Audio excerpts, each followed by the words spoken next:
ततङ्गताशुषे त्वमग्ने भद्रं करिष्यसि तवेतसत्यमङ्गिरः तवेतसत्यमङ्गिरः वयं त्वां स्मरामो वयं त्वां भजामो वयं त्वां जगत्साक्षिरूपं नमामः सदेकं निधानं निरालम्बमीशं भवम्भोधिपोतं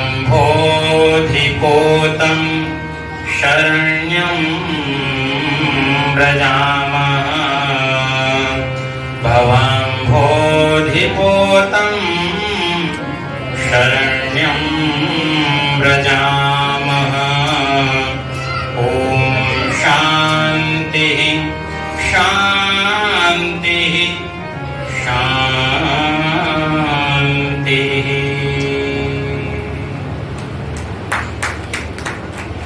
आदरणीय हमारे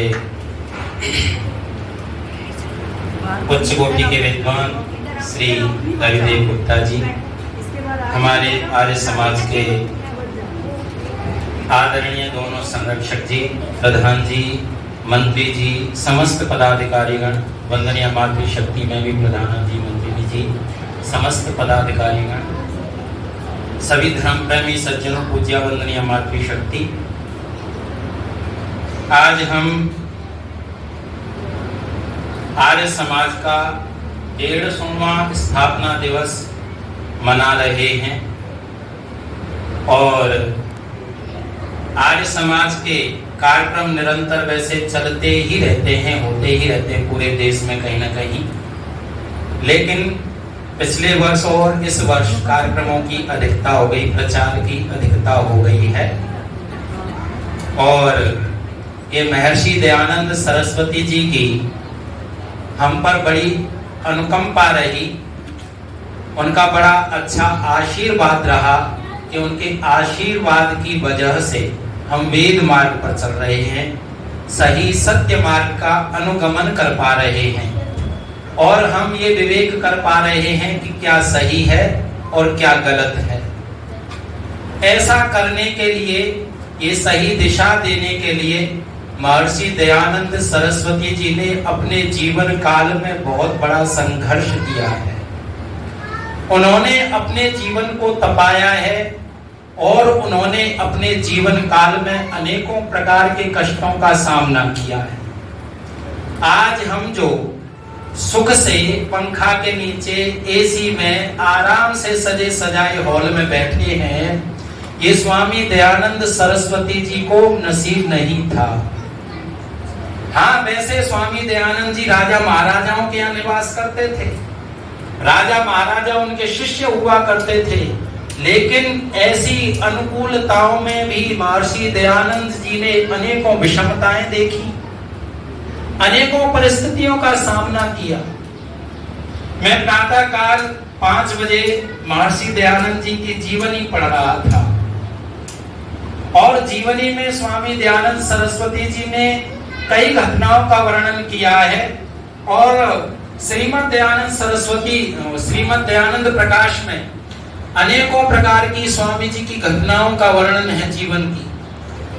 तो वहां पर एक साथ 3 घटनाओं का वर्णन है जहां पर स्वामी दयानंद सरस्वती जी को मारने की कोशिश की गई।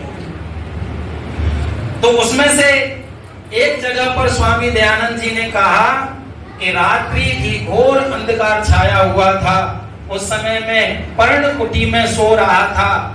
कुछ लोग पास के ही आते हैं और वहां पर ये बातें कर रहे हैं कि स्वामी दयानंद को कैसे खत्म किया जाए, कैसे मारा जाए। कह रहे हैं मैंने उनकी कुछ बातों को सुना और थोड़ी देर बाद ही उन्होंने उस पर्णकुटी में आग लगा दी जिसमें स्वामी दयानंद सरस्वती सोए हुए हैं।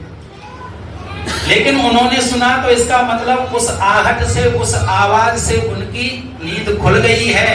और जैसे उसमें आग लगती है, स्वामी दयानंद सरस्वती अपने बल से उस झोंपड़ी को ऐसे ऊपर उठा करके सागर में फेंक देते हैं और वहां से बच जाते, निकल जाते। और पान में उन्हें विष दिया, किसी ने भोजन में विष दिया, अनेकों अनेकों प्रकार से कितनी ही बार मारने की कोशिश की। और वो स्वामी दयानंद सरस्वती क्या कहते हैं, जब एक ब्राह्मण ने जब पान में विष दिया था तो स्वामी दयानंद सरस्वती जी ने ये कहा था कि इसको जेल में क्यों डाला है, मैं तो लोगों को जेल से, कैद से मुक्त कराने के लिए आया हूं, बंधन में डालने के लिए थोड़ा ही आया। उसकी ऋषि की ऐसी भावना, ऐसी करुणा, ऐसी दया अपने अपराधियों के प्रति। और जगन्नाथ का वर्णन भी आप सुनते। तो वो वेदामृत ऋषि हमको दे करके गए, लेकिन हमने उन्हें वास्तव में जहर दिया। जो मानव जाति का कल्याण करने के लिए आए, मानव जाति का दुख हरने के लिए आए, उन्हीं मनुष्यों ने, जो विवेकी कहलाते हैं, उन्होंने उन्हें विष दिया, मारने की कोशिश की। पत्थर मारे, विषधर सर्प उनके ऊपर फेंके। एक बार एक स्कूल में प्रवचन करने के लिए स्वामी जी गए थे, तो वहां के प्रिंसिपल ने पहले ही बच्चों को सिखा दिया था कि जब स्वामी जी आए तो तुम इन पर कंकर फेंकना। तो बच्चे पहले से ही लेकर के बैठे थे और स्वामी दयानंद जी ने जैसे ही प्रवचन शुरू किया और बच्चों ने पत्थर मारना शुरू कर दिया। जब स्वामी दयानंद जी ने प्यार से बच्चों को ये पूछा कि तुमने ऐसे क्यों कहा, क्यों किया, तो बच्चे कहते हैं कि मास्टर जी ने हमको बोला था कि तुम ऐसा करोगे तो तुम्हें लड्डू दिए जाएंगे।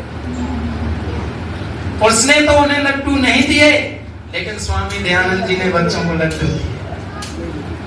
बच्चे तो इतना बोध नहीं होता कि क्या करना है क्या नहीं करना है, जैसा बड़ों ने सिखाया सीख जाते हैं। तो जैसे बड़ा निर्देश करते हैं, इसलिए स्वामी दयानंद जी ने क्या कहा कि जो गुरु हैं, जो आचार्य हैं, माता पिता हैं, कैसे होने चाहिए, विद्वान होने चाहिए। मातृवान, पितृवान, आचार्यवान पुरुषों वेद।